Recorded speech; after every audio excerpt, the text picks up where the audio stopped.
dumbbell Bulgarian split squats.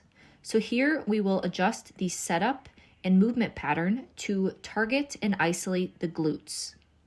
So we will place our working leg relatively far away from the bench, such that at the bottom of the movement, our shin is somewhat perpendicular to the floor. We will also initiate this movement with hip extension, where our butt will be going down and back. Our torso will remain somewhat bent over, leaning forward. Compare this to a quad-focused split squat, where our working leg is closer to the bench, our torso is more upright, and we initiate the movement with knee extension, so we break at the knee first.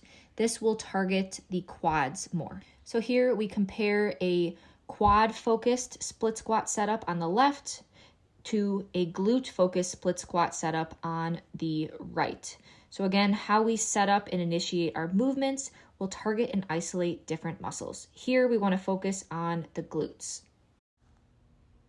To find where you should place your front foot, record yourself from the side such that at the bottom of the movement, your shin is relatively perpendicular to the ground.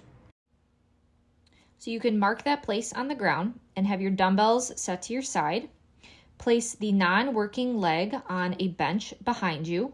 The bench height should be somewhat close to your knee height. So we will lean our upper body slightly forward. Make sure your core is braced, your ribs are tucked in, your chin is tucked in, and we want to maintain a straight spine throughout the movement. Initiate the movement with your glutes going down and back.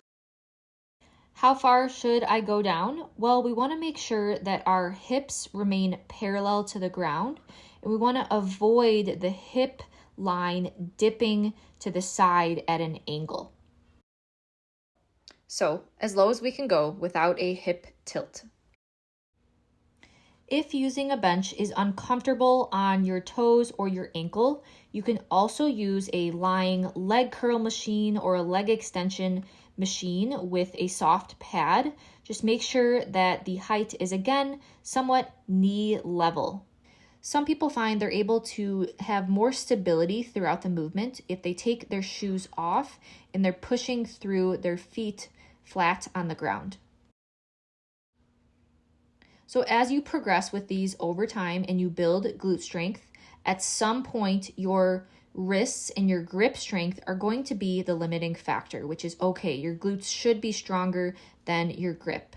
We love the Versa grips, which allow us to be able to hold heavier dumbbells and allow our glutes to be the limiting factor, not our grip strength. And this will allow us to build more glute strength and glute muscles over time. So with this setup where we minimize knee flexion, your quads will still be used slightly, but this will make the glutes the limiting factor, which is our goal.